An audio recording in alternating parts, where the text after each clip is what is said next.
New on Curiosity Stream. She was a loving wife, a devoted mother. She also stole atomic secrets and gave them to the Soviets.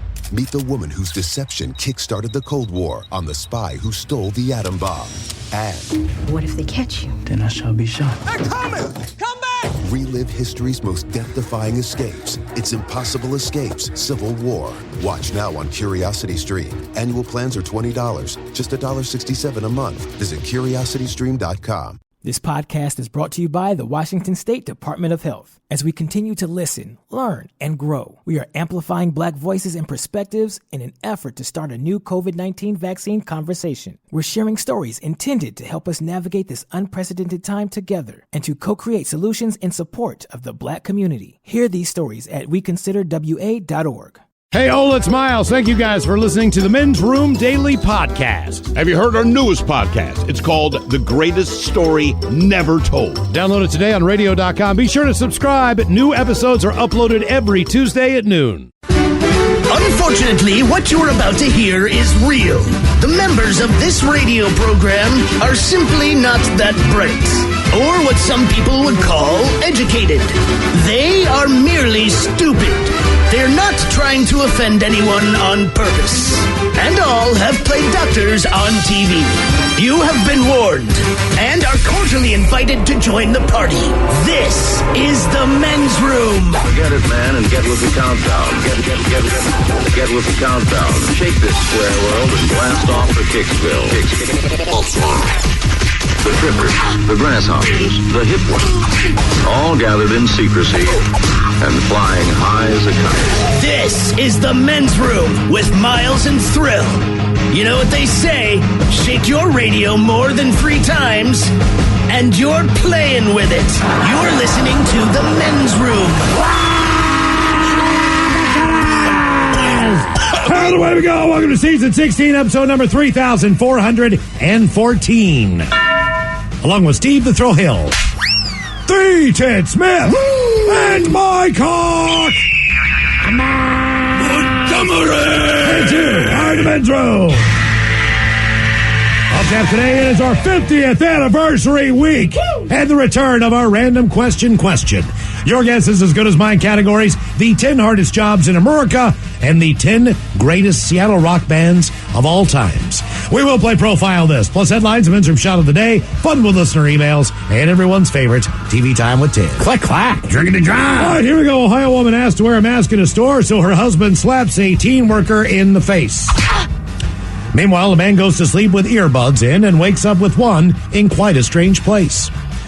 Jamaica deals with, quote, cultural embarrassment on running low on weed. Shot of the day honoree who superglued her hair goes to the ER finally to get her hair freed. And a snowmobile falls through the ice in New Hampshire. And so does another. And another. That is all coming on today's very special episode of The Men's Room. And now, here's the question.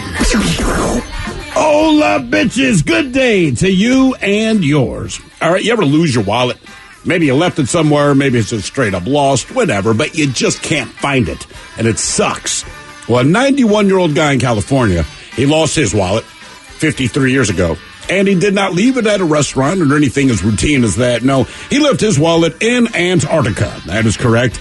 He'd been stationed there back in 1968, and he left it there. Well, he recently got it back. Now, that said, we're sure it was a pain in the ass for him when he first realized it was missing. I mean, how do you pay for anything without cash or credit cards? Well, how about Bitcoin? Now, I don't know much about Bitcoin, but I do know that Elon Musk, he announced that in the near future, should you be in the market for a Tesla, Tesla will accept Bitcoin as payment. And speaking of Bitcoin, there's a fraudster in Germany. He's in jail for, fraud. And authorities there, they're bragging that they confiscated his $60 million. Except they didn't actually confiscate it because the money is in Bitcoin. And after they threw his ass in jail, he decided not to give the authorities the password. Now, keep in mind, he's only in for 2 years. So in theory, when he gets out, he's got $60 million waiting for him. But it depends how the cops want to play this, because if they want to screw the guy, they can make 10 attempts at it, which would lock the account forever. Just depends what you want to do. By the way, those 10 attempts, that's more than we get on our company email. How do I know? Because I failed miserable multiple times. Now, These are just some of the stories we've seen, stories that left us with many questions. Questions we'd like to ask you in the form of our random question, and this is how it works. You call us, we'll ask you a question at complete random. And after you share your story, we will share with you the news story that inspired said question. Be part of the big show, the random question. Call 206-421-ROCK. Like the Men's Room on Facebook. Follow us on Twitter and Instagram at Men's Room Live. And send those emails to the Men's Room at KISW.com. New on Curiosity Stream. Just because it hasn't been done before doesn't mean you can't. Watch Earth's greatest minds forge our path to a better tomorrow. It's engineering the future. And Jaws, Star Wars, The Godfather, E.T. The biggest movies have even bigger music. From King Kong to The Dark Knight. See how musicians scored Hollywood's greatest hits on great film composers' music of the movies. Watch now on Curiosity Stream. Annual plans are $20, just $1.67 a month. Visit curiositystream.com. This podcast is brought to you by the Washington State Department of Health. As we continue to listen, learn, and grow, we are amplifying Black voices and perspectives in an effort to start a new COVID-19 vaccine conversation. We're sharing stories intended to help us navigate this unprecedented time together and to co-create solutions in support of the Black community. Hear these stories at weconsiderwa.org. Oh, drat. I was driving along minding my own business when that vulgar leech hit my Beamer with his pickup truck. I fear I've fractured my clavicle. I say, old boy, don't simply put it in the hands of your insurance company to sort it out. Talk with a dedicated row of solicitors at the Advocates Law Firm. Pipe down, you old sod. The Advocates will see your case through to the bitter end and won't sleep a fortnight until they have victory in their grasp. Jolly good, old man. Jolly good indeed. You get injured, the Advocates get results. AdvocatesLaw.com. Back to the conversation. This is the Men's Room with Miles and Thrill. 99.9 KISW. Oh, Charles, and away we go. Welcome to Season 16, Episode number 3,414. What a large and in charge program we have for you today. Guaranteed future repeat as we kick off our 50th anniversary week. Starting today, Friday, we begin the year-long party. That is correct. 5 days away. Matter of fact, our own Ryan Castle's in the house today. He says, guys, Friday, just so you know, we might have a good time. He didn't say we. He said he. That's one thing I noticed about the conversation. I plan on. I'm going to really and have fun. I'm like, yeah, okay. What are we going to do? We're going to get a pizza. Yeah, we're going to get chicken wings. We got a keg coming in, right? Sure. Multiple bottles of plastic-handled whiskey and tequila. Yeah. The way the Castle explained it today, I believe he will come in with those things. Again, for him. Right. But we'll take him from him. Big week. Your guess is as good as mine. We'll kick that off this week. Categories, by the way, the 10 hardest jobs. So you think that you have a tough job. Everybody has a different kind of work, but the survey asked people to name the 10 hardest jobs out there. And people do have some very difficult jobs these times. The other category, in celebration of 50th anniversary week, what we have for you today, the 10 best Seattle rock bands of all times.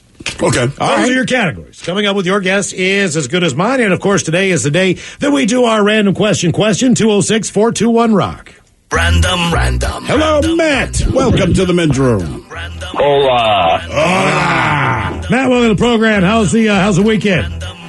Oh, man, it's great. It's the first day of my weekend. Today's the first day. Oh, good for you, man. Wait, you had to work yesterday. Yeah, Monday, Tuesday's off. Well, the good news is you did not miss much of a Super Bowl. Now, that's fact. That is fact. Okay. Matt, speaking of the Super Bowl, this kind of has to deal with it on a little bit, but what would you say is the most money that you have spent on food other than going out, like, spending $300 on groceries at the Safeway or the Fred Meyer? You mean like a meal? Yeah, you know what? You just had to have it, man. Maybe it was a special occasion. Mm-hmm. It's where you were. You said, you know what? I'm going for it. It could have been a shot of whiskey during dinner. Sure. But what is the most money that you've ever spent other than grocery? I do this regularly. I cook for a living where I'll go to the store and you know what? I want pork chops for dinner. We're going to have some shake and bake. And I was like, okay, cool, $10 budget. But I end up spending $150 any trip into the grocery store because it's like, I could use this for the pantry. Sure. I don't have any staff on. This is on sale. Since you're a cook and you know the value of things and you know the price points and how much things are charged, as far as the overcharge of things, what about other than the grocery store? Have you ever just splurged at a restaurant and said, you know what, man, I'm going all out today? Because look, if you work in a restaurant and then you go to another restaurant, you know you're getting killed. Actually, the food isn't the thing, but the alcohol. Okay, my anniversary is coming up this week. Last year for my anniversary, I dropped about $350 on omakase style sushi, and that kind of hurt. Sushi. Is this something that you bought and prepared, or is this something that you went out for? No, we went out to a really nice sit-down, like only 12-table kind of place. Did you get laid? I mean, we're still together. That's not what I asked you. I know you were still together, but like, babe, I dropped $350 on sushi. Mm-hmm. Give me some laid. Oh, I don't need to say that to get laid. I sure did. Okay, all right. Well, you know what, man? I mean, you're not going to go with two people and get sushi if you're really going to sit down and eat for less than $100. Oh, man, that's not I know. going to happen. I mean, I don't know, man. $100 for two people? You get a bottle of sake. You sit down, you know what I mean? You start drinking, doing your thing. I don't $100 count is about right. booze toward my bill. Okay. I know it's counted toward, but to me, I'm like, we're here for dinner. Like, you pick this restaurant because of what's on the menu food-wise. Wherever we are, if they have booze, I'm going to drink copious amounts. Sure. So I'll always subtract that and say, oh, my God, I can't believe we spent $140 on food. And then you hear, yeah, but the bill's $400. I'm like, I'm not worried about the alcohol. We're not here to talk about me. I'm just saying. That's a lot of food. You're right. I drank a lot of booze. My cousin was leaving town, and he'd been here for about 2 years. We enjoyed hanging out. We didn't see didn't see each other as much as we'd liked, but all of a sudden he got this great job opportunity, so he's leaving. I'm like, oh, that sucks. So we went down to Japanesa, and we sat at the bar, and I swear to God, we were there for 3 hours, just talking, BSing, drinking. They kept bringing over the stuff on the specialty sheet, the freshie sheet. Sure, fresh stuff is a little bit freshie. That's what they call it. That's well, you don't eat rolls, right? You always get like sashimi and stuff. Yeah. So that gets a little pricier too.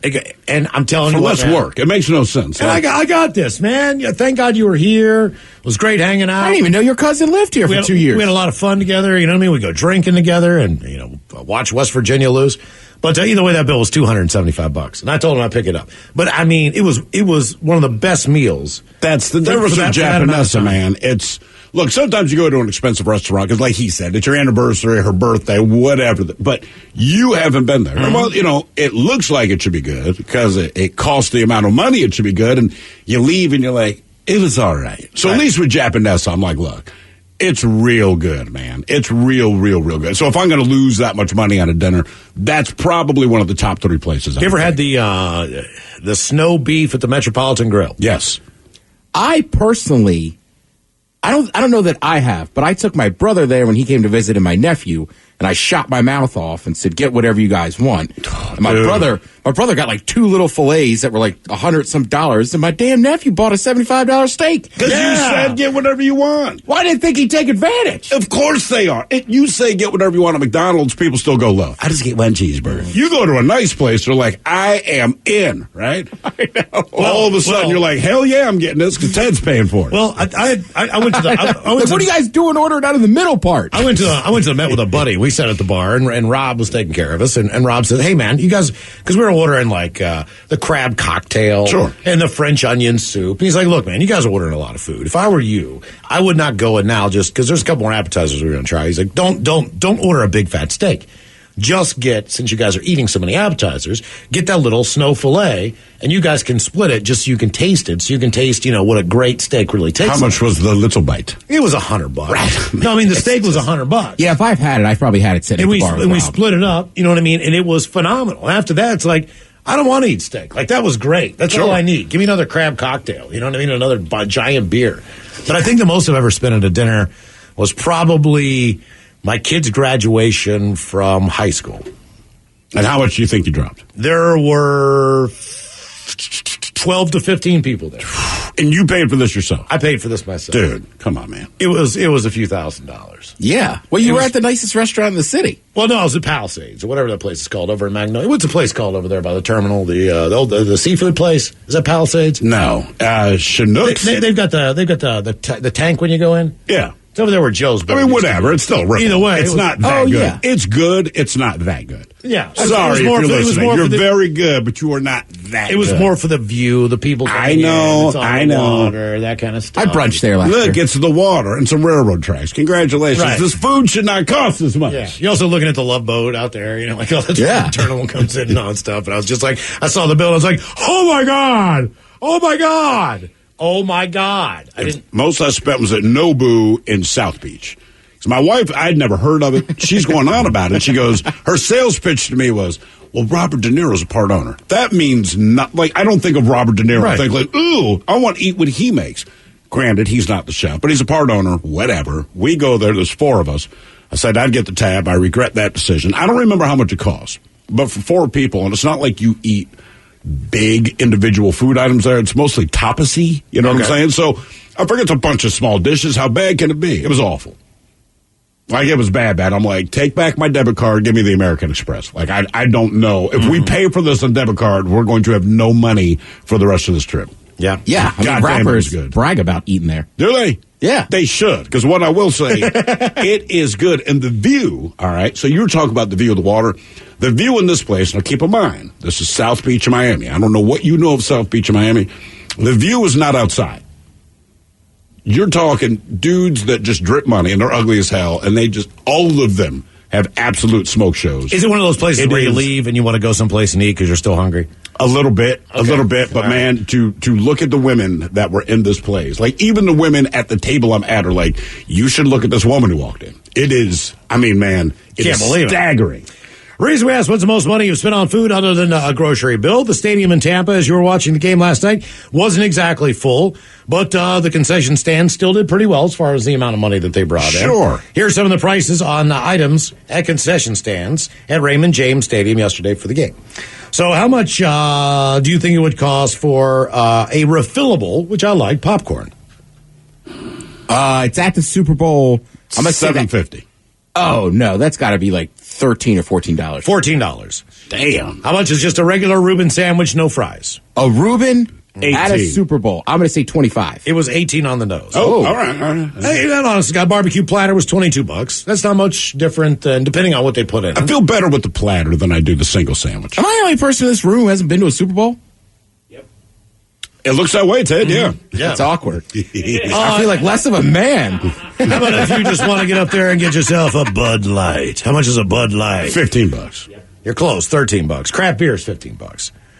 If you wanted to get a soda, the soda itself is $14. God damn, man. It is a refillable, one of those souvenir glasses, plastic cups. I'll tell you what, if you're paying for a kid to be with you, you're at the Super Bowl, like refillable's huge, right? Give the kid all the soda you want, or you don't drink beer. Like you suck down sodas. Look, you're at the Super Bowl. If that kid's in my row, the last thing I want is this little squirt who I paid off. First of all, I'm not taking my. I'm not taking my kid, but you got a job. Yeah, exactly. Now he's getting up all the time, like sir, free soda, and he's peeing, and he's going back and forth. I'm going to knock that kid out.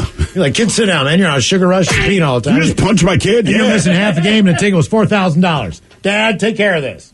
Hot dog was $8, fries $9. $9. All things considered, not ridiculous. My parents, they've been to a couple of different stadiums just because of my brother's gig. So depending where he is, he can get them tickets if they're willing to fly there. So when they opened, what is the field in Dallas now? Is it AT&T?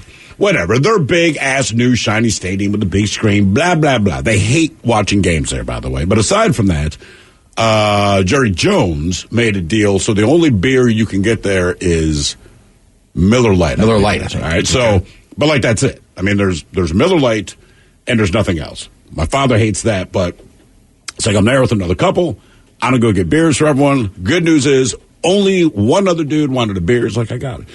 So it's like I walk up, I order 2 Miller Lights. $36. Jesus. Oh. It is $18. Jesus. And he's like, there are no alternatives. It's not even like you could just spend $2 more and get a good craft beer. He's like, it's a Miller Lite or you're drinking soda. Right. And it's $18 for a Miller Lite. So it's like, the problem is I go to the football game and it's like, I have a beer. I want to have like 3 more, but I'm not spending that much money on Miller Lite, man. The one that made me throw up in my mouth. We were when we went to the Super Bowl.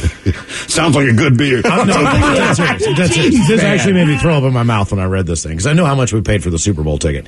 But they had like an app through Ticketmaster, or I think it was like through the Superdome and the Saints itself, because we were sitting in season ticket holder seats. Mm-hmm. And so they have the seat view that you can look at beforehand. So you can see where your seat's going to be, where it sits in an empty stadium, panorama around. They were good seats, man. Yeah, we had great tickets. But I remember with the scroll on that ticket that we had, it said this ticket is available for whatever it was, 2016, 2015 season tickets. Do you know how much the Saint single season ticket cost for the seat that we were sitting in per year? That's probably like $120. It was $400. That's it. If you want to be a Saint season ticket holder, one seat is only $400. I don't think there's anywhere else in the NFL where it's I just about lost my mind. I was like, you got to be kidding me. I bought like 10 of them. I know. You have a party all the time. It was unbelievable. I was like, random. And the beers were affordable there. It was relative. They weren't too bad. I will say that. Actually, everything in New Orleans was fairly affordable except the Super Bowl itself. Yeah, and they're not in control of the ticket prices on that. Nope. Hello, Don. Welcome to the men's room. How you doing, fellas? Hola. Don, welcome to the program. Random question. All right, let's see what we got for you here. Well, before you go to that, could I ask Ted a real quick question? What's up, Don? Hey, Ted, you were raised a mackerel snapper, too. So I'm pretty sure you knew when you went out to dinner with a relative, if they said, order anything you want, if you started to order something that was below the, out of the ordinary, your old lady, your mom, kick you in the shins? Well, see, it's different when you're a kid, right? Because kids will pipe up, and you're right, mom kicks you into the table. Like, mom still orders 15 lobster tail, right? I just wanted to get a burger with bacon. It's still kids' menu, but some are like, no. I mean, Don, you'll appreciate this. We used to go to a place on Christmas Eve after Mass, right? Firesides. Yeah. They had Lito's Pizza. My cousin once, we were children, he ordered London Broil. He has 2 or 3 kids. He's probably 45. Right. We still call him London Broil Boy. Oh, he wasn't supposed to order that? Right, same thing. They said, get whatever you want. I think every kid needs that green light on that every once in a while. Everybody does. You know what I mean? I mean, we would write LBB on his plastic cups at parties. Trust me. That was a problem with raising those kids in Baltimore, man. They always wanted crab cakes and shrimp all the time. They want all the good food. It's like, I don't blame you, so I'm just going to get a job. Yeah, exactly. All right, let's go with this one, Don. Other than money or sex, what would you accept as a payment from somebody? What would you take? Alcohol. All right. But how much alcohol? Like, so a fifth of Jack, what would I have to do, or what would you do for me that a fifth of Jack to you would be worth it? Is that helping you move? Is it helping you paint the house? Yeah, being a retired electrician, it's kind of like, hey, for the people that can't afford it, hey, buy me a case of beer.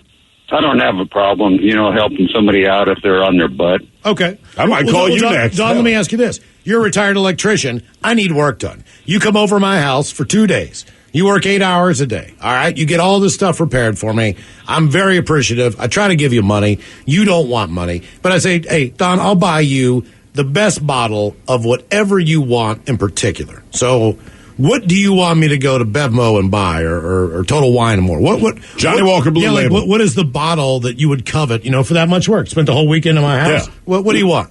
Oh, Cazadores. That's it? You just want Cazadores? That's an affordable bottle. I'll give you a bottle of Cazadores. I'll give you Cazadores because you showed up. Hey, what are you doing next weekend? Yeah, hell, man. Yeah, man, that's only about $20. You need to advertise. Cazadores is one of the more affordable ones out there. Yeah. And it's just okay. Yeah. Reason we asked, Tesla has acquired around $1.5 billion in Bitcoin under an investment policy at for the electric car maker. Basically, you can use that digital currency now as payment, as you said, Steve, if you'd like to buy a Tesla. There you go. So if you got Bitcoin, want to buy a brand new car, there you go. More of the random question coming up, 206-421-ROCK. New on Curiosity Stream, she was a loving wife, a devoted mother. She also stole atomic secrets and gave them to the Soviets. Meet the woman whose deception kick-started the Cold War on The Spy Who Stole the Atom Bomb. And what if they catch you? Then I shall be shot. They're coming!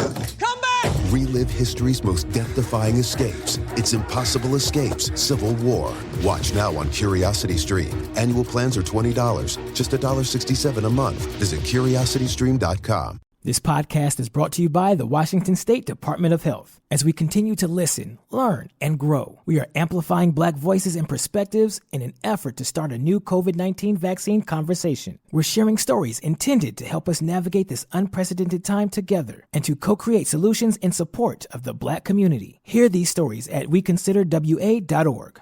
Hey, all of Macholas, thank you so much for listening to the Men's Room Podcast. And thanks to our pals at the Advocates Law Firm for being great partners. Yes, even you, creepy Kyle. Seriously, though, if you'd been injured as a result of somebody else in your car, on your bike, walking across the street, talk to our friends at the Advocates Law Firm and let them help you out. Yeah, they're the best injury lawyers around, and they want to make sure that you're not taken advantage of. Plus, your first consultation is free. It's simple. You get injured, the advocates get results. Contact them today at advocateslaw.com.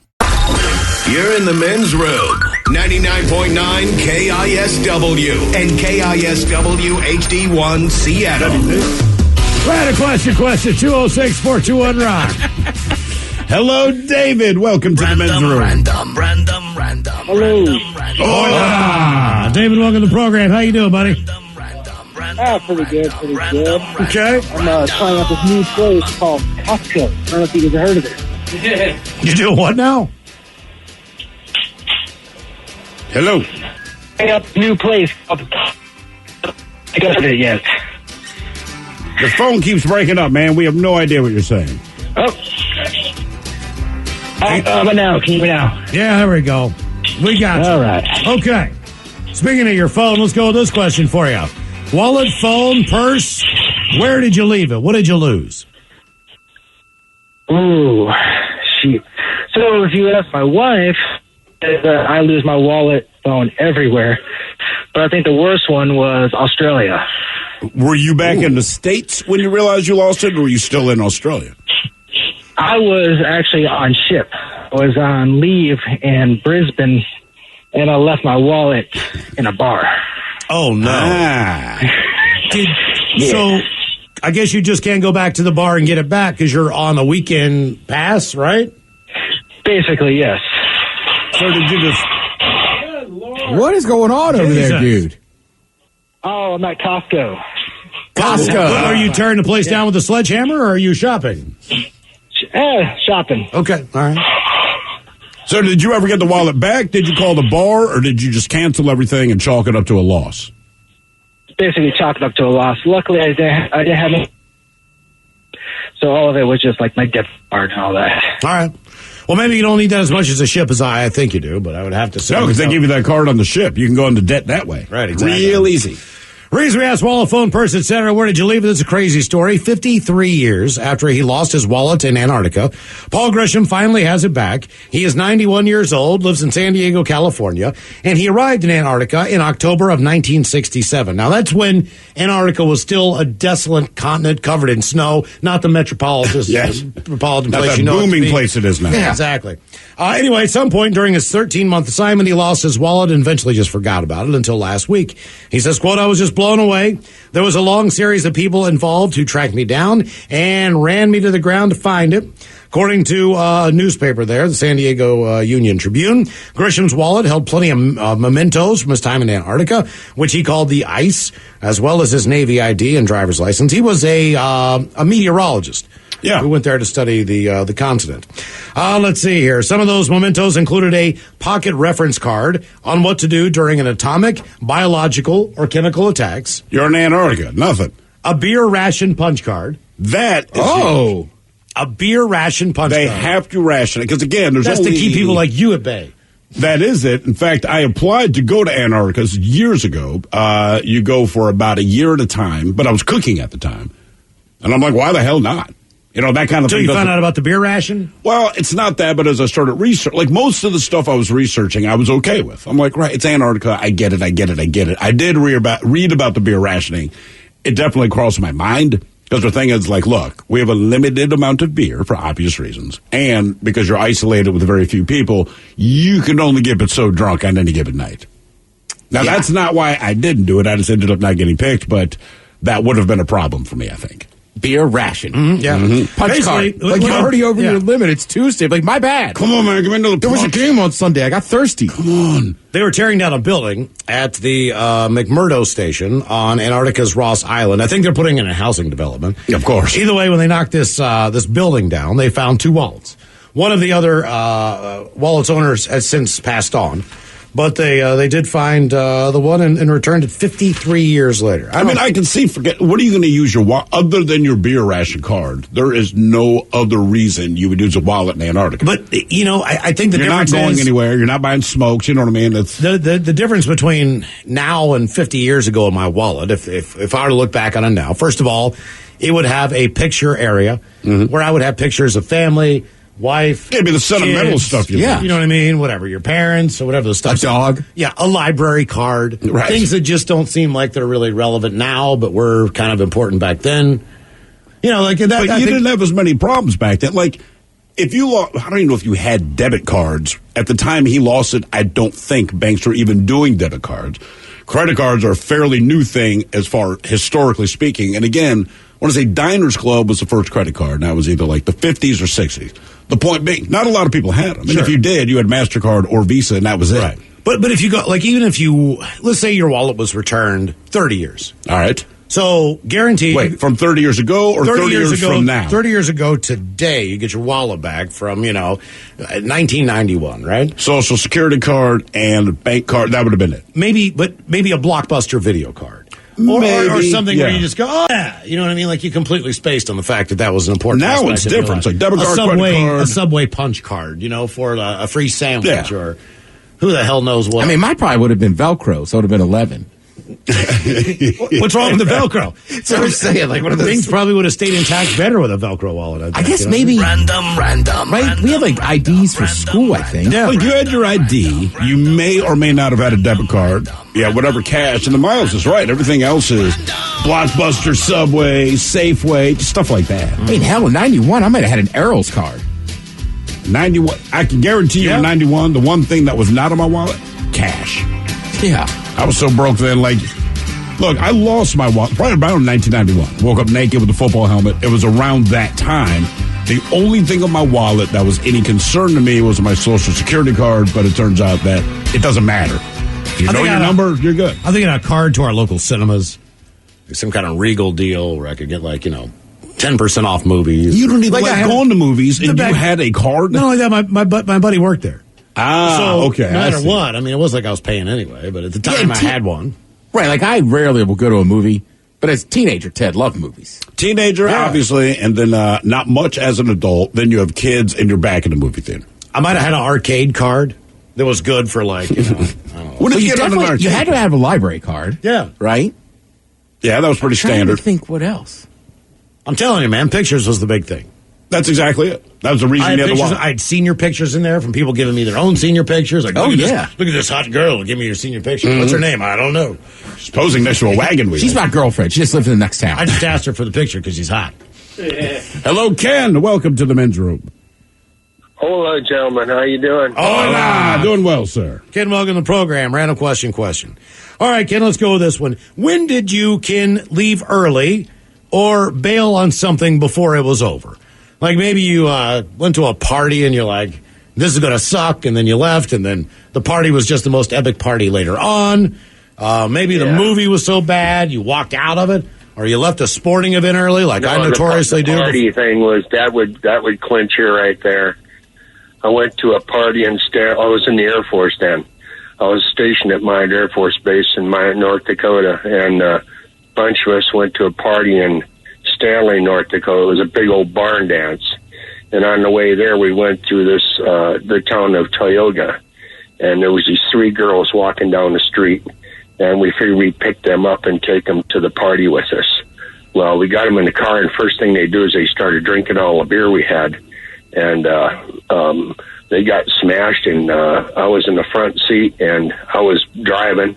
And then I pulled over the side road to go in and get some cigarettes, came back out, and I told Dean to drive, and I sat on the passenger side. And Dean, I didn't know this, but he had been drinking some hard stuff before when I wasn't watching, and one of the girls got sick and stuck her head out the window and started barfing, and Dean turned around to see what was going on, and as he done that, he went through a stop sign, and right across the street was a high patrolman just coming out of the restaurant from having his dinner and saw us do that, and next thing you know, we're all sitting in the jail, and I had to call a base commander and tell him that we just got arrested for having 3 girls that were underage in a container. Yes, they were 13, 15. Jesus, man. Jesus. Yeah, they looked like they were 23, my God. And when you're stationed at Minot, North Dakota, there's a girl up there behind every tree. Just try to find a tree. I guess that means there's not many trees?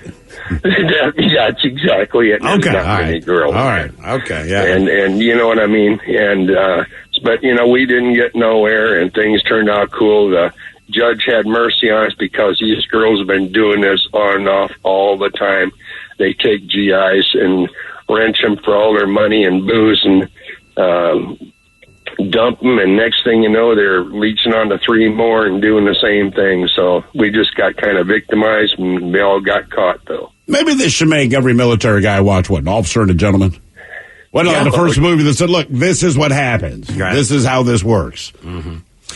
Reason we asked, when did you leave early or bail on something, is a crazy story, but it's insane.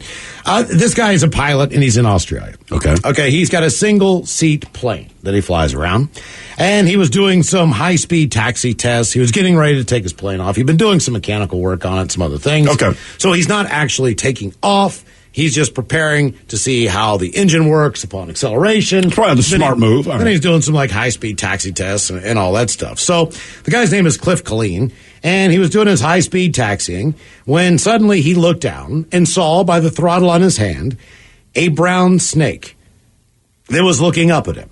Now you're thinking to yourself, the small brown snake. So what? No. Well, it's an Australian brown snake. Yes. One bite, and it's game over. Jesus. It is, according to online sources, the second most deadly snake in the world. So, jumping from a speeding aircraft when it's going over 55 miles an hour on a simulated takeoff roll might have a little bit of a, I don't know, you might be a little bit hesitant. Not this guy. He wasted no time.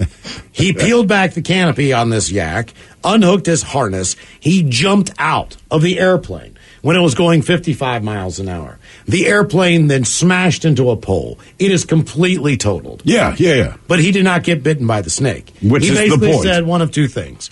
I'm either going to die, you know what I mean, by jumping out of this airplane, or I'm going to die being bit by a snake, because if you'd have been bit by a snake, it's over. There's no chance. So his only chance was to just jump out of the airplane. So he jumped out of the airplane, totaled his airplane, but he's still alive. I would be okay with that decision, man. I'm jumping out. The hell with snakes. Hey, if you jump out with a garter snake, like that's not even out, he's gone. Well, this guy recognized what the snake was, so he knew immediately what he had to do. I got to think, if you live there, you have to be able to identify that stuff, right? Well, that's why when you said it, just like I knew already, it's Australia, it's a brown snake. That's a super dangerous I snake. assume that any animal in Australia is going to be venomous, right? They can say, oh, it's a chihuahua. I'm like, I bet you if he bites you, you get venom. Because it's Australia. Ted, there's a video on a separate note of a lady and her husband. They're fishing on a very, what they call, popular and populated beach. Okay. In Australia, right? So she's doing some fishing, and she pulls in this gigantic shark. All right. So she pulls a shark in. She reels to shore. It's not gigantic. It's probably 3 or 4 feet. Whatever. Anyway, she pulls the thing in. She's from gigantic to 3 or 4 feet. What happened there? The other thing, Mini that comes jaws. up, the other thing that comes up is gigantic. So she looks out before she walks up, because she's going to take this thing off the leader, and there is this huge ass crocodile, saltwater crocodile, swimming toward the shore at a very fast pace. All right, this thing had been following the shark in on the line. Right. It gets out of the water. They estimated the crocodile to be about 5 meters as far as what they could see. So about 16 feet. This thing, when it got out of the water, it ate the one shark. Then she had another shark on the beach that she was going to take. It ate that shark. And you just watch this Now, they said, like, this is a very popular tourist spot. This is where people swim and stuff. Right. This crocodile's like 20 freaking feet long. I mean, it is huge. You cannot believe how big it is. And you cannot believe, like, you can't go anywhere there. I would not feel safe in any body of water there. No. I wouldn't even take a bath. Remember that they have crocodile lakes. for the freshwater crocodiles. Right, and they call them crocodile lakes. They have saltwater because the guy was swimming last week. He got bitten in the head. But it's known for having... Look, it's already Australia, so I just assumed it's crocodile. So if I'm in Australia and they say, no, specifically that lake is known for them, don't get in that lake. But I will say this, like, I have a friend that's been traveling, right? He, like, travels the world and stuff. So when he was in Australia, he was in a very, like, kind of, I don't know what you call... The outback? No. Rural. I'm having a blank here. We all are. The Super Bowl was yesterday, Ted. Hostile. Okay, yeah. Right? So whatever, and he's all freaked out, and he starts talking to one of the locals, and the guy's like, well, you're American. Like, you're from the Northwest. Aren't you scared of getting eaten by bears? And he's like, what about the snakes? And he's like, man, we're just kind of used to them. Right. But you saw the picture last week, the video of the spider infestation in the person's home, or in their kid's room. And there's spiders all over the ceiling in there, right?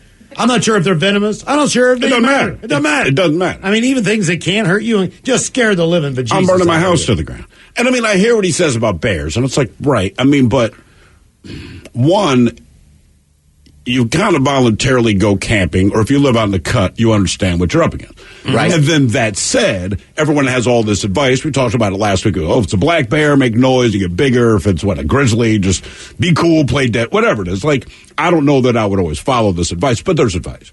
Right. If there's a saltwater crocodile, I've never heard anyone say, oh, if you see that, just do this. Everything's messed up. Right? I mean, that's like, look, we know there's bears, there's kook. Right? We've got this stuff, but there's something about North American woodland creatures. There's a reasonable way to not have to get mauled by them. Or just mammals in general. But if you look in Australia... koala bears got chlamydia.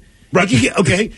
What other place has an animal that will square up and box you? Yeah, punch you. Punch you in the face. I mean, what is that? Like a squirrel might bite you or something. But kangaroos there will square up, and they're muscular, dude, and they will just start toe-to-toe with you.